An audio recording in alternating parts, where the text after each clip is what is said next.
Um, so welcome everyone. Tonight we are going to be going through the Passover experience, the Passover Seder, which is the term that we use for the Pesach dinner that we um, partake in celebration of the holiday. So we are going to, as for those of you who saw the title of the class, the what, how, and why of the Seder. So we're going to do a little bit of practical, what to expect at a Seder, how to celebrate Passover Seder, and also, as always, infuse the actual rituals with deeper understanding of the meaning and the lessons behind each of the mitzvahs, the deeds that we're doing, to not just make it something that we know how to do, but also something that we internalize and experience the beauty and the meaning behind it so that we can connect to the mitzvah and connect to God and our spirituality within the process of doing the mitzvahs. Tonight we have a diverse crowd of ladies, and it's so nice to see all of you who are here. And for some of us, it might be our first Passover, or our more recently we started celebrating the holiday, or perhaps we've been celebrating Passover all our lives. But regardless of how many Seders we've attended or held at our homes or participated in other homes, there is always new meanings and new lessons and new inspiration that we can gain from the mitzvahs and the rituals within the Seder to infuse it with meaning and connection. So I hope that tonight we are able to walk away with definitely something new and a strengthening of something old and a little bit in between. Kayla, thanks for joining. I am going to mute everyone because I hear a slight echo, but feel free to unmute yourself if you have any questions or if you want to add anything. Definitely, this is an open discussion, so feel free to ask away. So tonight we are a little more than a week away to the holiday of Pesach. Next week, Saturday night, we will be sitting down to the Passover Seder, which is the meal that we celebrate the freedom of the Jewish people from Egypt. And we're celebrating this dinner, which is in essence a holiday meal, like every other holiday that we have in the Jewish calendar, which if you want to put into a nutshell, every holiday in the Jewish calendar, you can basically say, they wanted to destroy us, God protected us, let's eat. Come on, that's pretty much every Jewish holiday, isn't it? But the holiday of Pesach, the Seder, the meal, is very different than every other holiday meal. Now, we have Thanksgiving styles meals once a week. We have Shabbat dinners. We have deliciously cooked food and meals all the time. And most of the holidays follow a very specific pattern. We have the pattern of we start off our holiday dinners with Kiddush. We say the prayer over the wine. Then we wash our hands for the motzi, and we have the challah, the bread of the meal, and then we have a dinner. And there are traditional Jewish foods that different, families and communities have different cultural foods. For the Ashkenaz, it might be a more sweet gefilte fish. If it's a Moroccan, Sephardic family, you might find more spicy variations. But in essence, whatever the food is, it's a meal, and it doesn't necessarily have a need for specific foods. The tradition, we have the fish and the meat, but we can eat pretty much whatever we want that makes the food and the holiday enjoyable. However, we come to the Passover Seder, and the order is so different. It's like it's a completely different meal. Usually you start off, you say the prayer on the wine, then you wash for the bread, then you eat, and all the way at the end, you say some prayers at the end of the meal. We come to the Passover Seder, and there are 15 steps to follow. And each step has very specific instructions. And it's very detailed. And there's different foods that we eat throughout each step. And It's so unique. And for some people, you might think, well, why? And as soon as you ask the question, why do we do this? Well, guess what? That's when you know you're on the right track. Because the entire Pesach experience is about learning, asking questions and understanding, which is in essence why we do so many different things, so that we ask why and we become curious to find answers. When things are the same all the time, we don't really question. It just becomes routine. It becomes habit. You do it without thinking about it. Pesach is all about learning, experiencing, and questioning. Because when we left Egypt, the Jewish people became a nation. That is when we became a nation, and we began the process of being ready to receive the Torah. And the process of becoming a nation of Jewish people includes so much learning, so much curiosity, and so much seeking for understanding and knowledge. There are many religions in the world, and there are many people who are under the assumption that in order to be religious, you got to accept and you got to follow and you cannot question. The truth of the matter is that the Torah welcomes our questions. Judaism teaches us that yes, we need to accept God's commandments, and yes, we need to follow what God tells us. Yes, we need to follow the rituals and the mitzvot in the Torah, but we shouldn't think for 1 second that we should not question, because it's all about questioning. When we are confident that we have the truth, we are open to all questions because we know that we have the answers.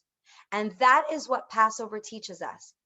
In order to really experience freedom and really experience the joy of being part of God's will and being able to connect to spirituality, means that we have to question and we have to look for the answers and we have to find the answers and we have to be curious about learning more. And that is the reason why throughout the Seder, we do such different things.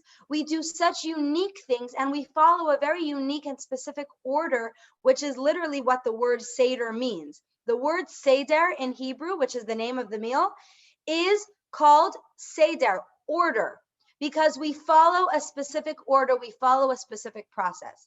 And within each step, we are able to question why, we are able to discover the answers to how to do things, why we do things, and gain deeper inspiration to the process of the Seder, so that we can take the lessons far beyond the actual Passover night and extend it into our lives, into our beings, and influence the way that we live our lives and experience the world.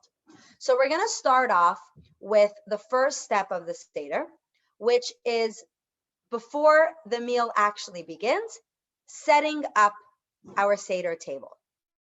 So we have our Seder table, and we try to set up our table beautifully.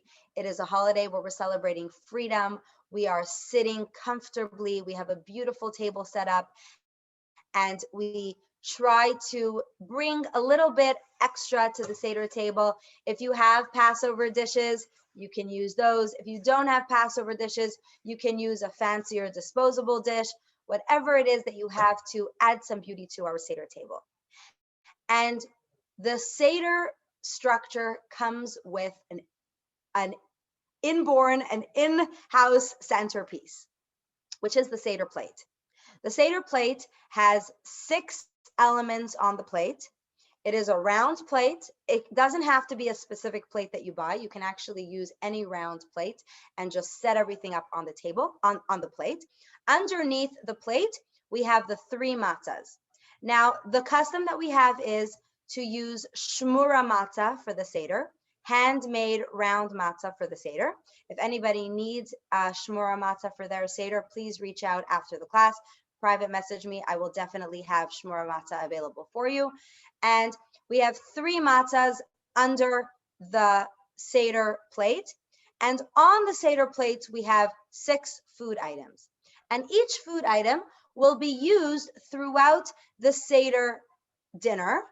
Either it is eaten, or it is pointed to, or it is spoken about. And the Seder is a very interactive experience. We use all of our senses, we use all of our activities. It is very interactive. It is very hands-on. It is truly an experiential learning and an experiential understanding environment. So we have on our Seder table the 6 food elements. The first thing that we have is what we call in Hebrew the zroa, which is the shank bone.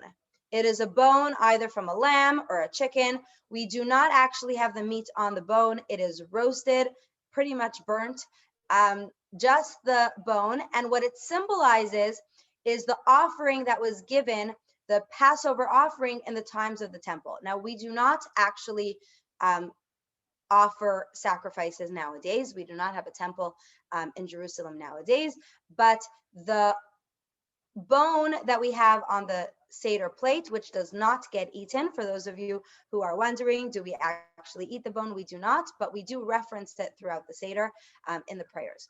That is the first thing. The second thing we have is the karpas. Now, the karpas is the vegetable, which stars in step number 3 of the Seder.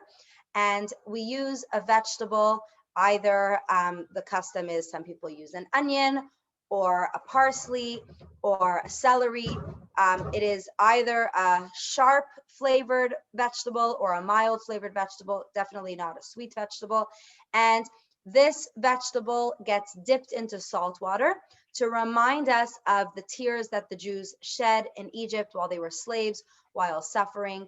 The word karpas, actually, if it's read backwards, can be read in Hebrew as samach, which is the number 60, perach, which means harsh labor, referencing the 60 years of harsh labor that the Jews were enslaved in Egypt and suffered, crying bitter tears throughout that entire time period.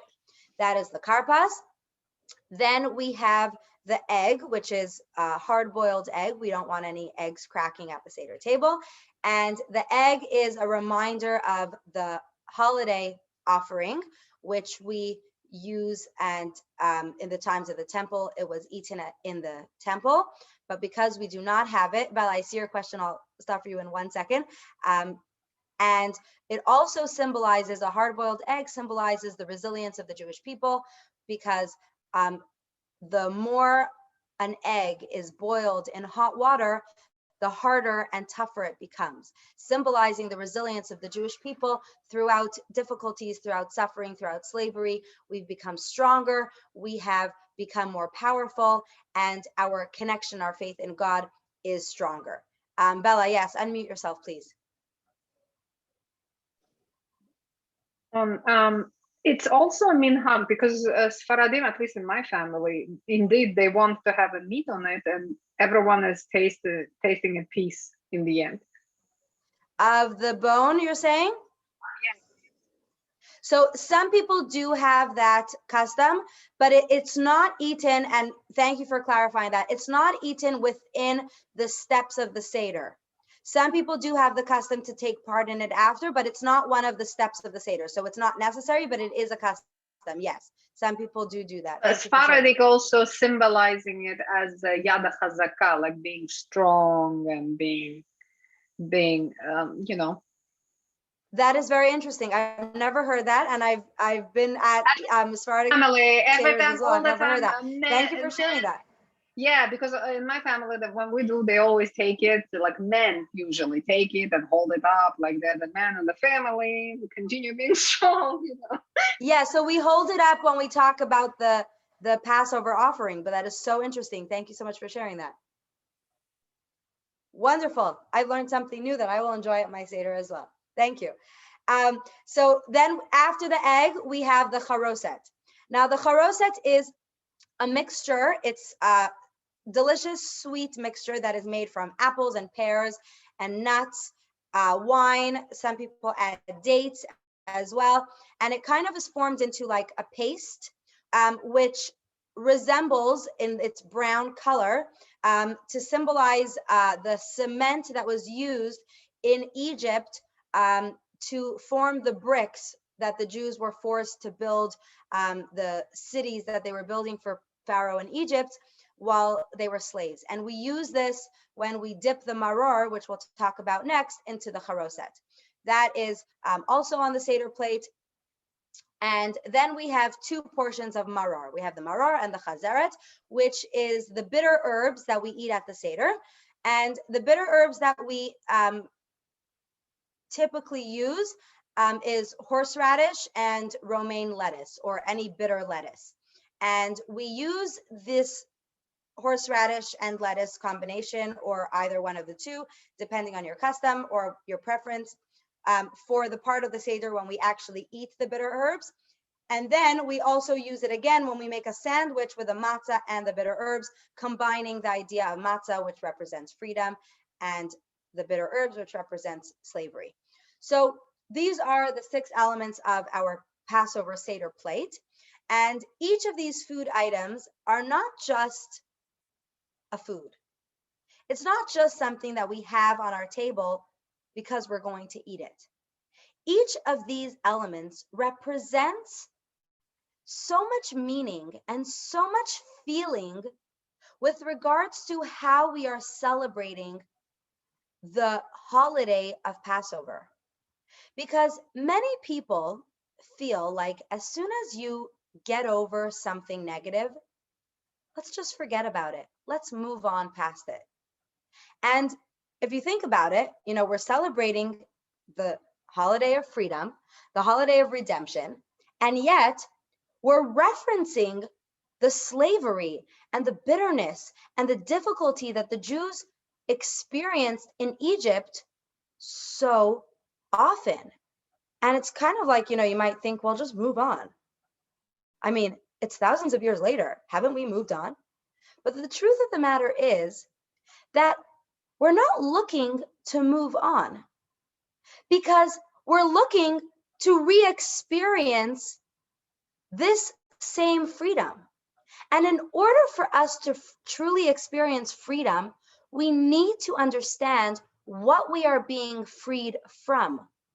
And in order for us to appreciate the fact that we're free, we need to remember the difficulties, the bitterness, the hardships that we faced, so that we can appreciate and express gratitude to God for the freedoms that we have. Because the freedoms that we have and the bitterness that we experienced are not just a thing of the past. First of all, as a nation, as the Jewish people, we have experienced oppression throughout every generation. But it's not just about that. It's also, as we discussed in depth last class, and for those who haven't joined, you're welcome to listen to the recording. In essence, the freedom that we want to experience at the Passover Seder is the freedom of our own personal redemption, the release of our own personal boundaries that we confine within ourselves, which hold us back from really growing and achieving our own our real potential and our own highest standards of achievement. And that can only happen when we recognize what is holding us back.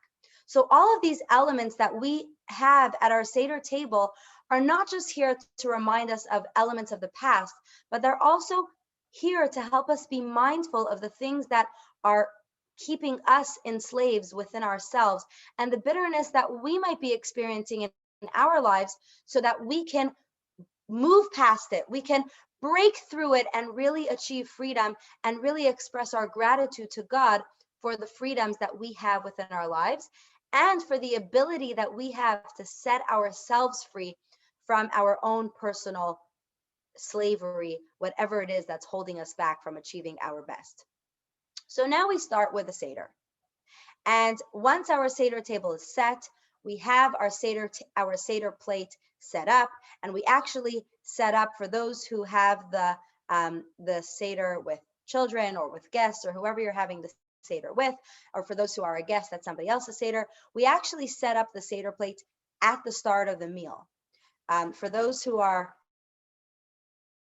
with the mostest and love to have everything ready before the guests even arrive so that your table is beautiful, yes, have your table beautiful before everyone comes. And if you're joining somebody else's table, it will be set up beautifully, but the actual Seder plate we set up together so that everyone is included within the interactive experience of understanding each element at the Seder, and then we begin. Now, for someone who's never been to a Seder, but knows a little bit about Passover, what is the first thing you hear about when you think of a Passover meal? Anyone? What do you think? Go, unmute yourself. What do you know happens at a Seder table?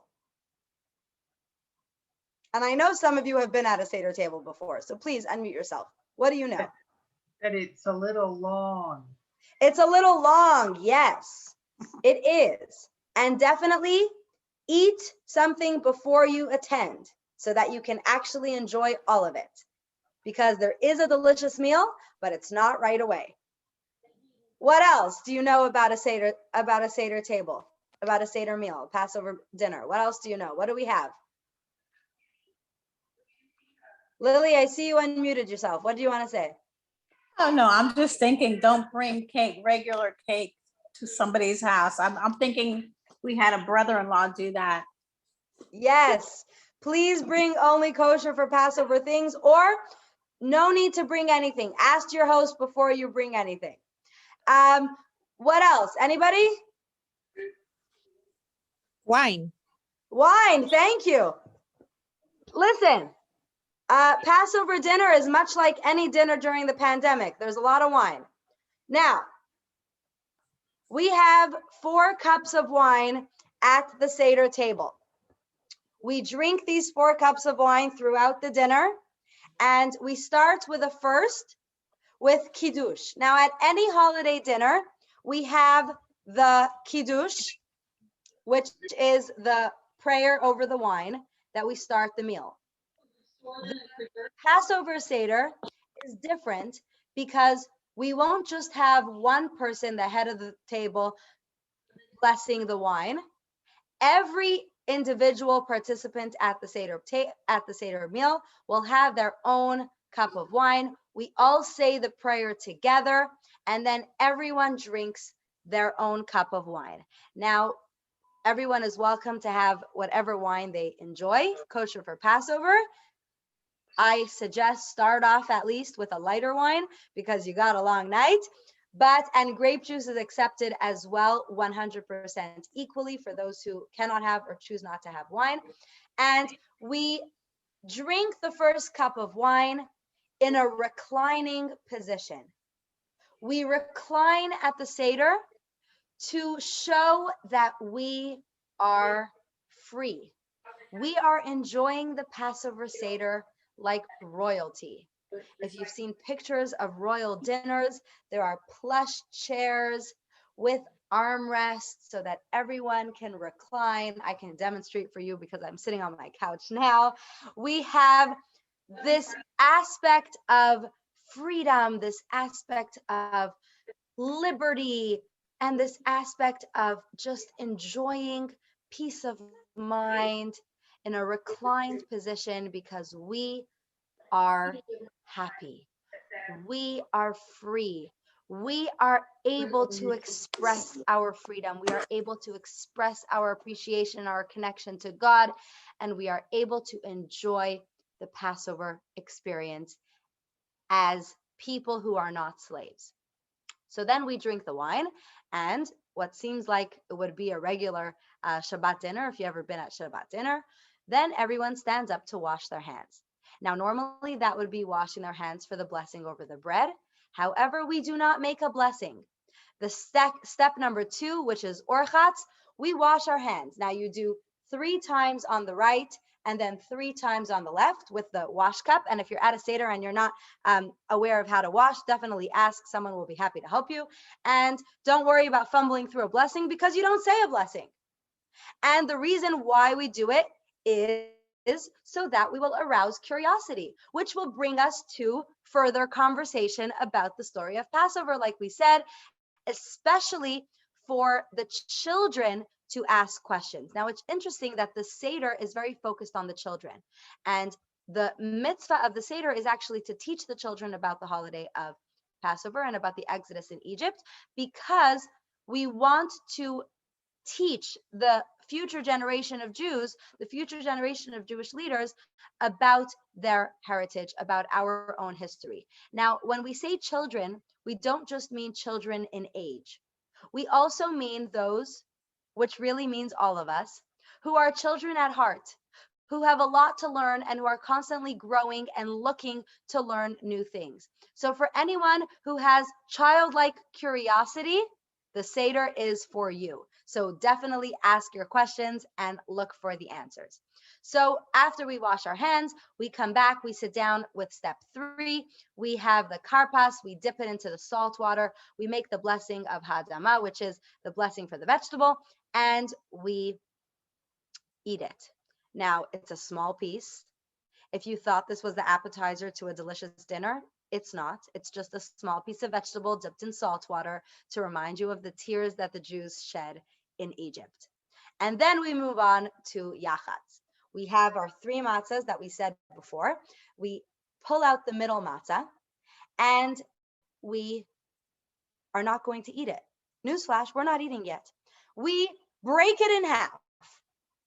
Literally, that's what we do. We take it out and we break it in half. We have 2 parts. We take the bigger half and we break it into 5 more pieces. The smaller half goes back in. It'll be eaten later. We have 5 pieces. We put it in a bag and we hide it. Now is this a game? Yes, it's a game, because we're going to look for it and find it at the end of the Seder, which really is meant to keep the children awake, because they're going to be excited for the end of it. And when I say children, I mean us. Let's be real. We're all children. We all looking to learn new things. It is for the children. And like I said, those with childlike curiosity. And I encourage everyone to embrace their inner child at the Seder. So we have this matzah that is broken. But why are we breaking it? Why are we taking the matzah, which symbolizes freedom, and breaking it into fragments? What is the symbolism behind this? So there are 2 things. First of all, it is to remind us, as we split the matzah in half, to remind us of the splitting of the sea. After the Jewish people left Egypt, they were being followed and chased by the Egyptians, who had regretted letting them out and wanted to pull them back into Egypt as slaves. And the Jews were in a very serious situation because they were in the desert, and in front of them was a large sea. Their enemies were behind them, and they were trapped.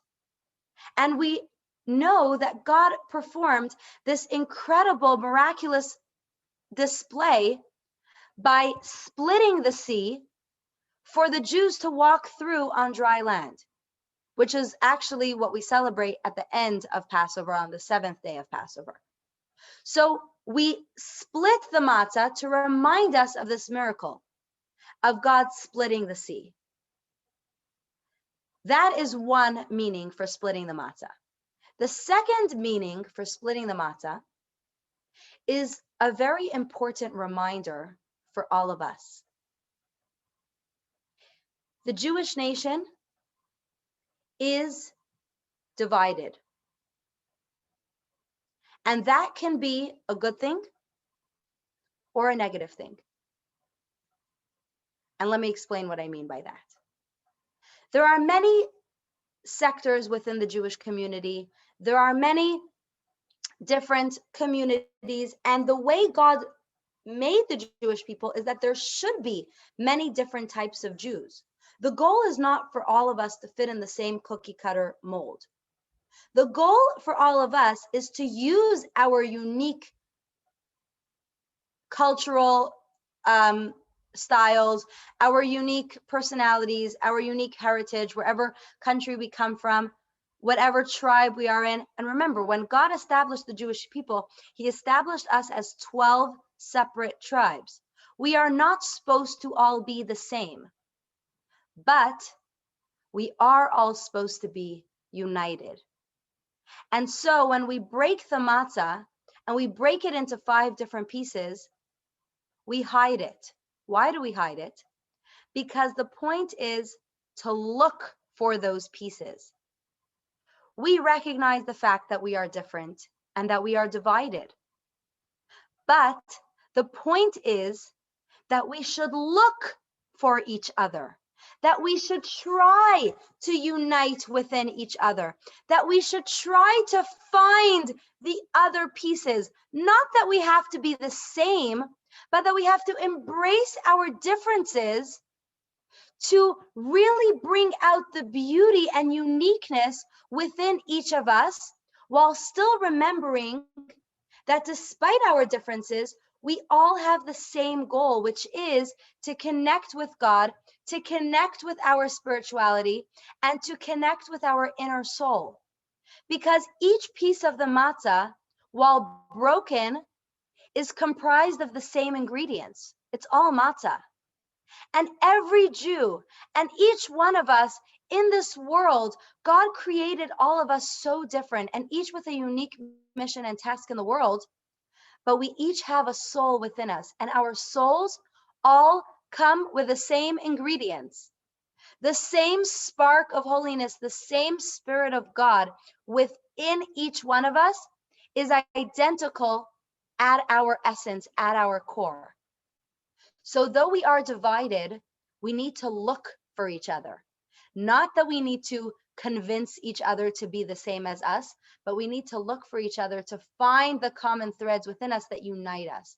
So we break the matzah to remind us that we are different, that we are not the same, that we are fragmented. But fragmented does not mean separated. It means different in different pieces, but part of one whole. We're different pieces, but we're all part of the same puzzle.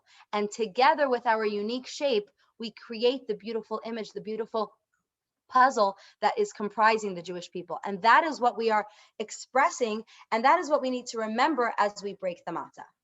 After we break the matzah, we move on to step 5, which is the focal point of the Haggadah, which is the Passover book that we use at the Seder, which is when we read the story. We start off with the Manishtana, which are the 4 questions, which typically is recited by the youngest in the family first, and then depending on your family custom or the comfort level of everyone at the table, everyone has a turn to say it, and the Manishtana can be said in any language. We ask the questions, and the question of the Manishtana is, why is this night different than every other night of the year? And after we ask the questions, then we move on to the answers. And we have many different songs that we sing, different prayers that we say throughout it. We reference the holiday. We reference the matzah when we point to the matzah. We reference the maror when we point to the maror. We reference the Passover offering when we point to the bone that represents it. There are customs that there are people who have that as we say the prayer of Avadim Hayinu, talking about the fact that we were slaves, there are those who actually lift the Seder plate and turn it around over everyone's head to remind us of it. There are those who have the custom of actually acting out the exodus from Egypt by taking a sack on their backs and running around a table to reference the exodus from Egypt. And in my life, I grew up in Montreal. My father's a rabbi, and his congregation has many, many Sephardic Jews who we've had at our Seder throughout the years. And we've embraced the many different customs within the Sephardic community, the Ashkenaz community. And I've seen so many unique customs. And the beauty of Passover is embracing the customs of our family, embracing the customs of our community, learning new customs, and really experiencing the holiday in a way that is real, that is enjoyable, and that is relatable to us. So we go through the Haggadah. We're not going to get into the details in this class, but I can send you links for anybody who would like to learn more about the prayers, the songs, and everything that we sing. For those who know the very famous song Dayenu, we sing that at the Seder. We sing V'hi She'amda at the Seder. There are so many beautiful traditional songs that we sing. And after we finish reciting the Haggadah, then we drink our second cup and we move on to washing our hands once again. And this time we're washing our hands for the bread. Now, of course, on Passover, we do not eat bread. We eat matzah in the place of bread. So we wash our hands. This time we say the blessing of Hamotzi Lachem, of Netilat Yadayim, and then we move on to the next step, which is eating the matzah. So we have the matzah under the Seder plate. Now, typically there's one or maybe two Seder plates for everyone around the table. So definitely you will have lots of extra matzah for everybody else at the table. And like I said, we try to have homemade matzah, the shmura matzah, to eat at the Seder. And we make the blessing on the matzah and we eat the matzah. And the minimum requirement in order to perform the mitzvah of eating the matzah is to eat a full matzah. In Hebrew, the measurement is called a kazayit. And at the Seder, you eat two measurements of a kazayit, which each kazayit is about a half a matzah. So it would be about one matzah per person at the table. We eat the matzah and we remember how the idea of matzah came about. Now, matzah, as we discussed last week in more depth, which represents so many different beautiful things, is made of flour and water. It is baked into a flat cracker. And the original matzah, which is the reason why we eat this matzah at the Seder on Passover, is because when the Jewish people left Egypt, they left in such a hurry. As soon as God gave them the okay to leave and they were ready to leave, they left. And they didn't even have time to bake bread for their trip. I'm not sure what happened because, good Jewish moms, they prepare a lot of food when you go on a trip. If you ever gone on a trip, there's bags of food for a trip. But they were not spending their time doing that. They had just had their Passover experience. They ate their Passover lamb and they were ready to leave. They weren't going to stay 1 minute longer as slaves to start baking bread. So they mixed their flour in the water and they threw it in a sack over their backs and out they went. And the desert heat was so hot that it baked it into matzah. And that is why we eat matzah, to remember the fact that the Jews left Egypt the moment they were able to, which really tells us that as soon as we have an opportunity to escape something that's holding us back from being free, we go for it, even if it involves change. It involves something that requires a risk. Go for it. Don't worry about the bread that you still need to bake at home. Put it on your back. Let God do the baking. Just go for it. Move past whatever it is that's holding you back. Put it on your back and run. Let's go. We're leaving. We're good. We're growing.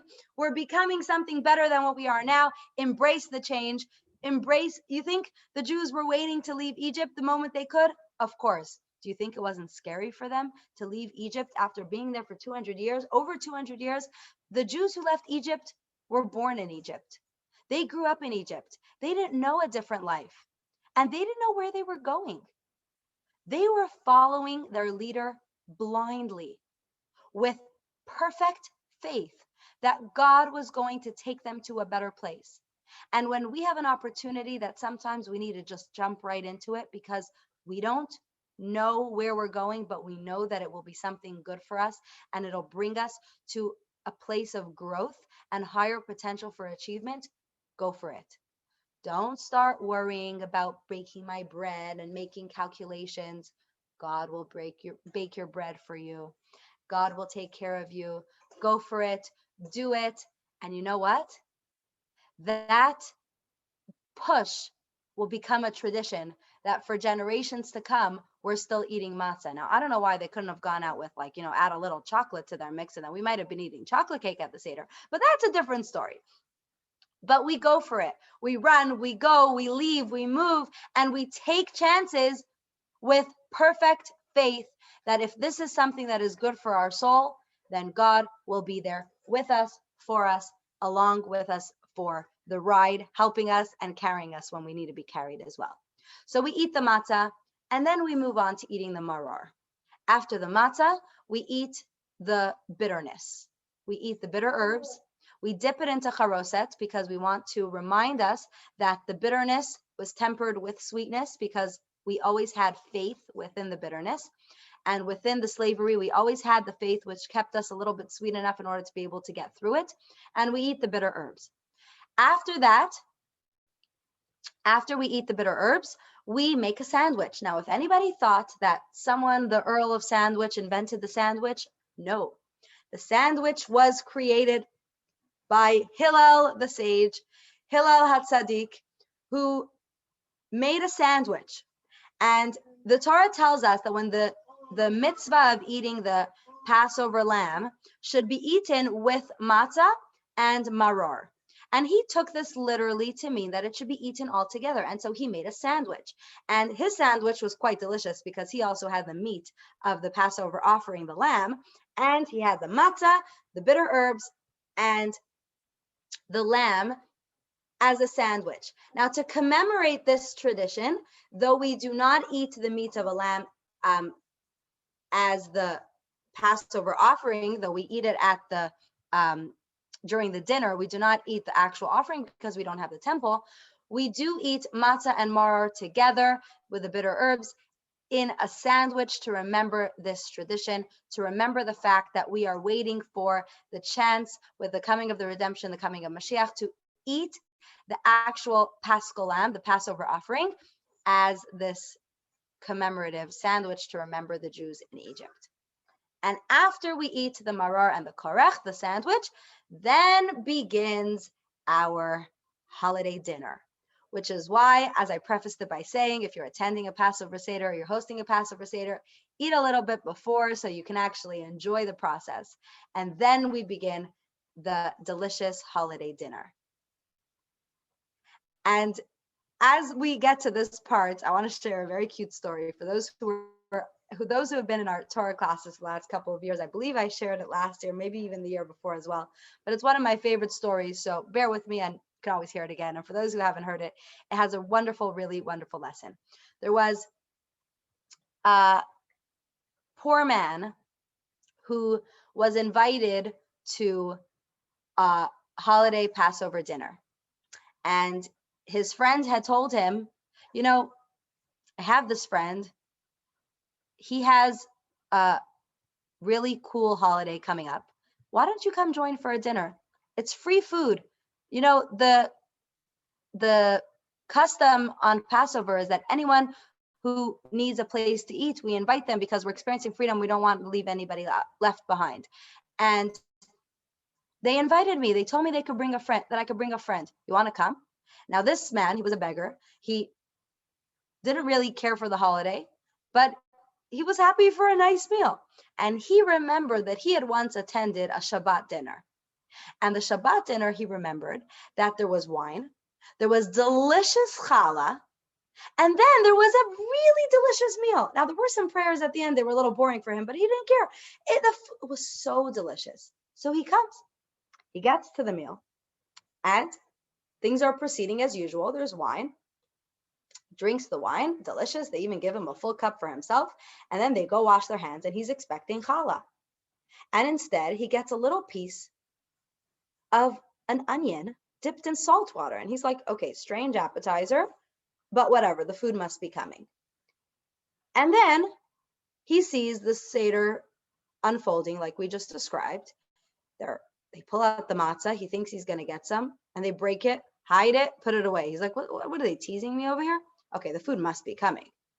And then they start reading this book and he hadn't eaten all day. And they're reading and they're singing and they're praying and they're singing and the kids are asking questions and he's like, stop with the questions already. Let's get to the food.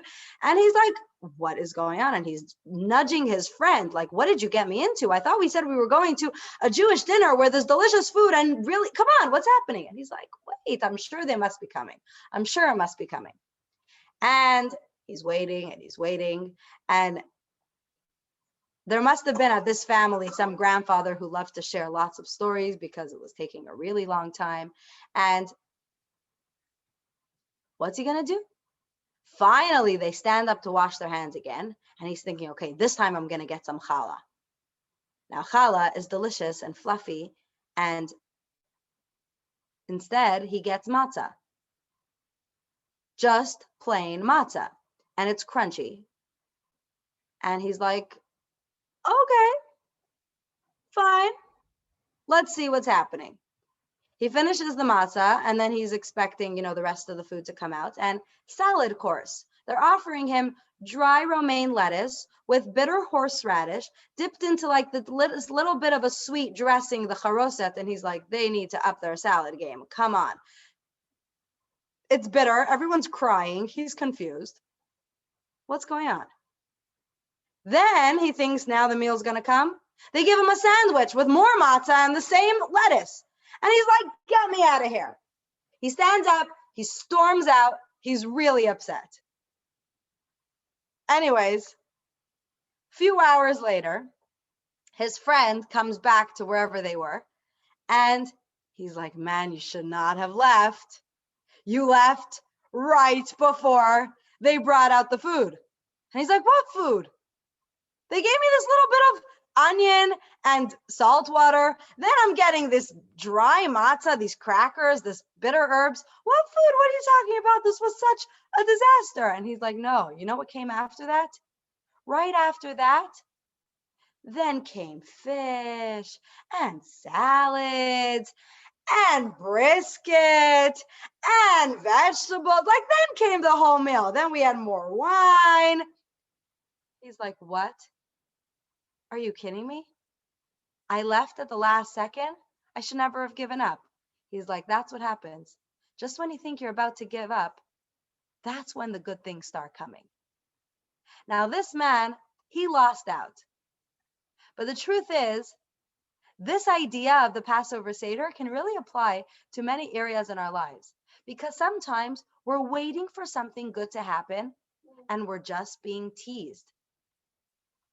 We think we're getting a delicious meal and we get something bitter instead. We think that we have a good opportunity coming and instead we're met with disappointment.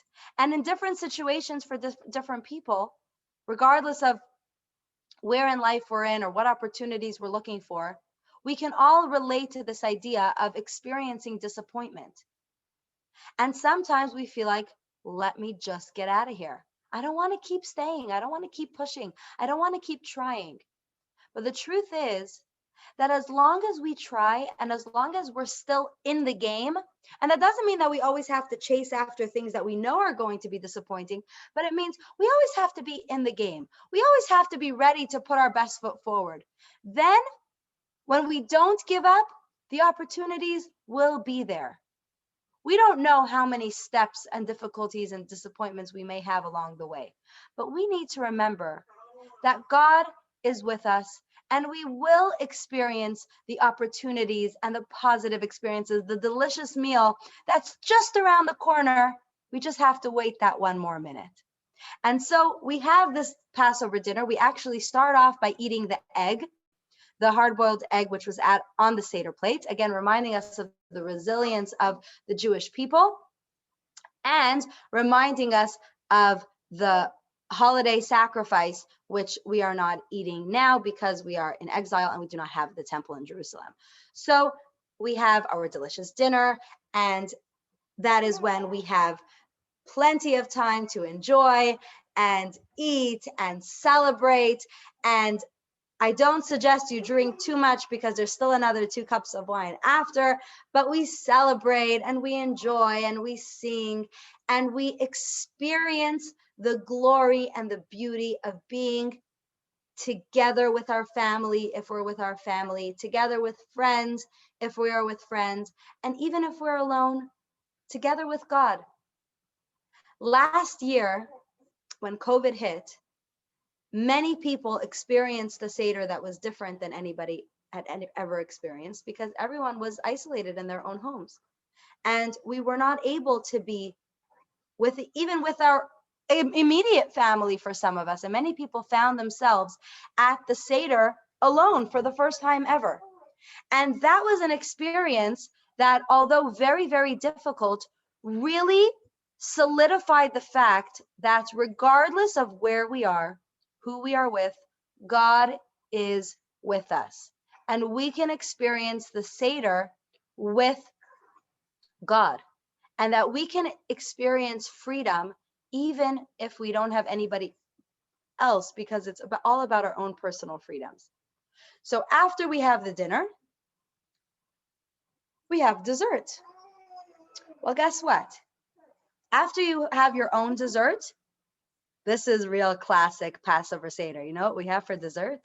Some more matzah. That's when we eat the afikoman.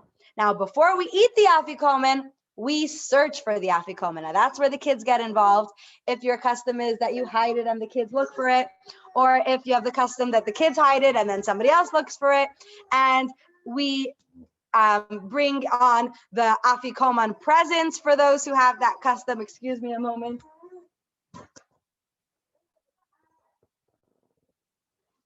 The cute little child who wants to join here. And we have this experience of eating the matzah at the end of the Seder. And this matzah is actually commemorating the fact that we do not have the Passover offering and we eat extra matzah in the place of that meat. And then after the afikoman, then we say the prayer for the blessing after the meal.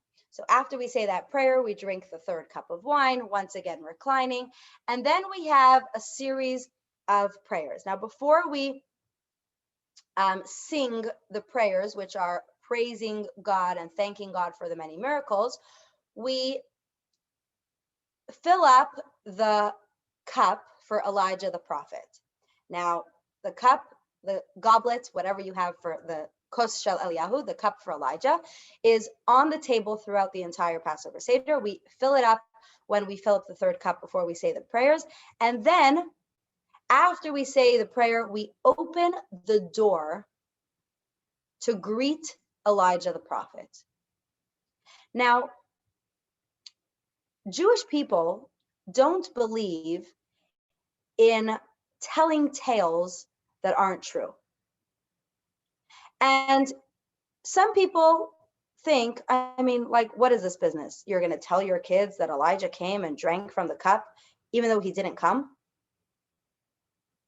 I mean, we're not a nation, we're not a religion that has quote unquote Santa Claus stories that we know aren't true, but we just tell the children tales.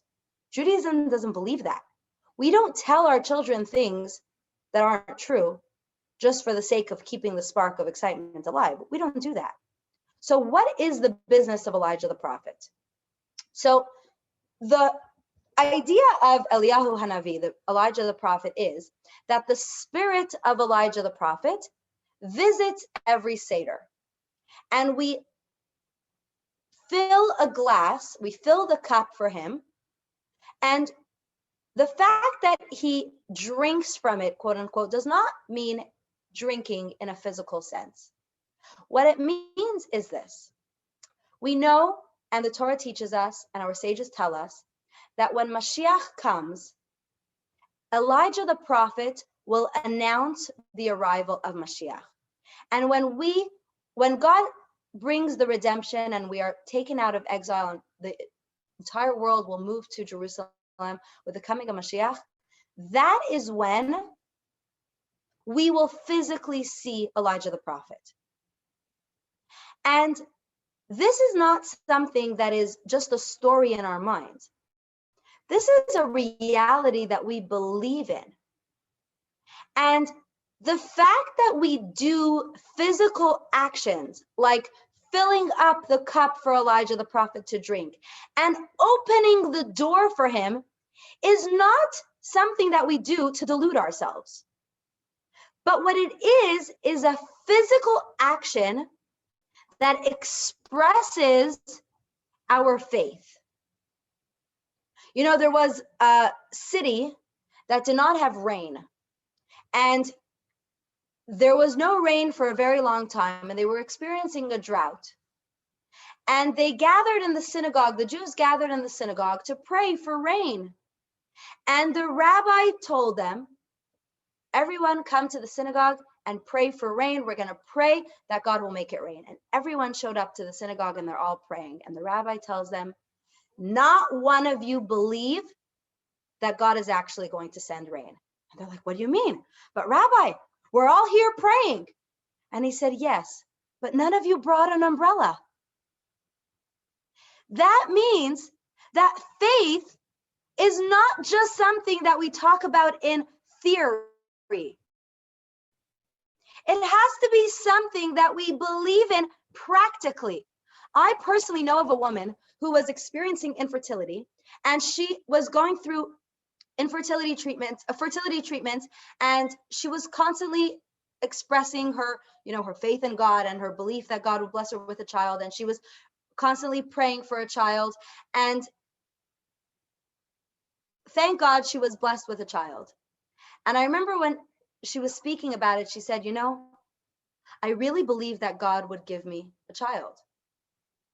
She said, to the point that I went out and I bought a stroller. Because if I really believe that God is going to bless me with a child, I'm going to need a stroller. And that's what she did.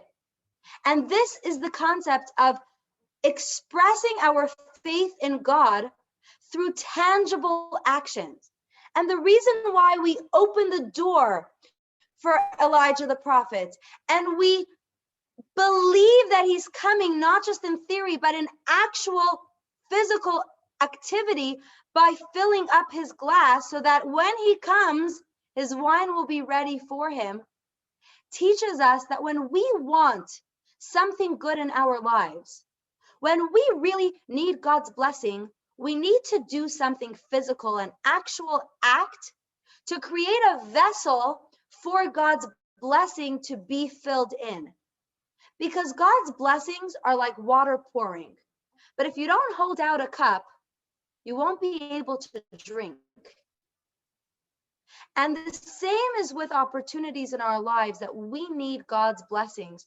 We need to do actual physical things to bring about God's blessing. We can't just sit and wait for the rain to pour into our mouths and therefore we won't be thirsty. No, we need to get out a cup and fill up our glass. We need to make ourselves a vessel for God's blessing. And we do this by expressing our faith in actual physical, tangible ways. When the Jewish people left Egypt and they crossed the sea after God split the sea for them, the Torah tells us that the Jewish people, they sang a song of praise to God. And the women were dancing and singing with musical instruments. It says that they had tambourines that they were dancing with. And the question is asked, the Jews were slaves in Egypt. They left Egypt. They didn't have time to bake bread. How did they have musical instruments? They're in the desert. They didn't buy musical instruments. How did they have musical instruments? And the Torah tells us that the women, while they were slaves, had prepared these tambourines during the slavery so that as soon as God would take them out of Egypt, they would be ready to celebrate with music. Now that means that during the slavery itself, they had such real faith in the redemption, in the fact that they would be released from slavery and freed from bondage, that they actually had their tambourines ready. And it was in the merit of those women who had real faith in God that the Jewish people actually were freed from Egypt. So as women, we have that spirit of faith, just like the women in Egypt had, that we can express our faith in real, practical ways, that we can be ready for the good things in our lives, not just waiting for it, but actually prepared for it. Whatever it is that we are waiting for, whatever blessings we need, we can prepare for them with real physical actions, with real physical activities that express our faith, that express our belief in God in a real way, not just in theory. We know that God is sending Elijah the prophet to announce the arrival of Mashiach. If we really believe it's happening, we're going to open the door.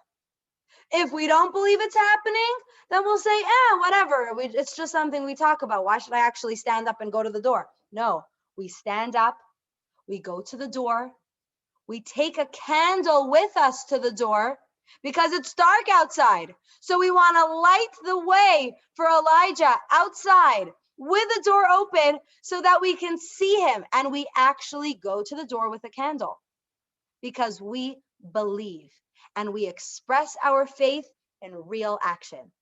And after we do this step, then we sing praises to God. We finish the prayers with the final cup of wine, and we announce L'Shana Haba'ah B'Yerushalayim. We say and we proclaim that next year we will be in Jerusalem. And being that the Seder has not yet taken place, and tonight we're still in preparation for the Seder, I will say it should not be next year in Jerusalem, but it should be this year in Jerusalem.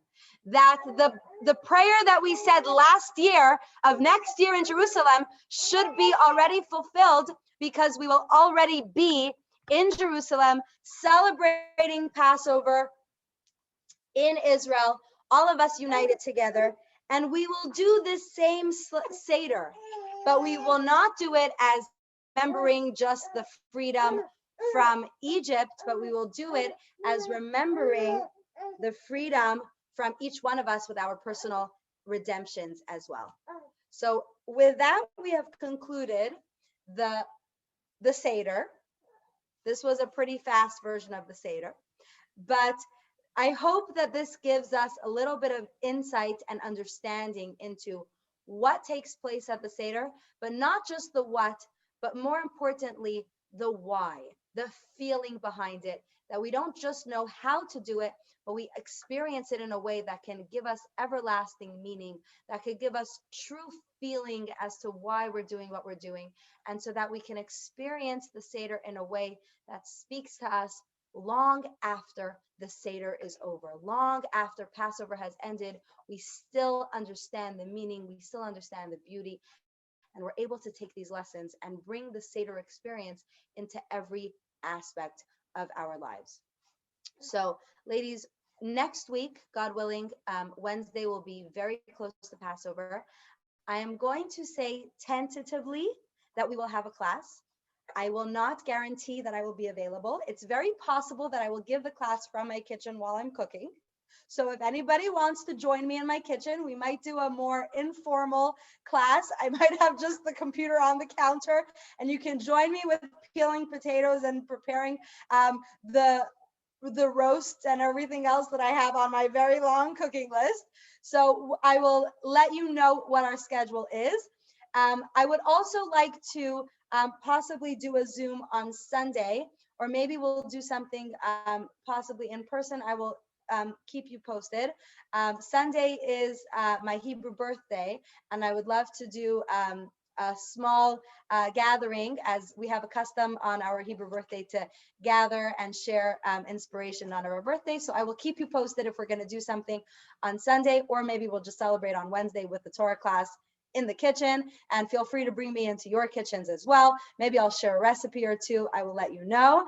But in the meantime, if anyone has any questions, please feel free to unmute yourself, share any comments, questions. If anybody does not have plans for the Seder, for those of you that I've already invited, if you didn't get back to me yet, you're welcome to let me know.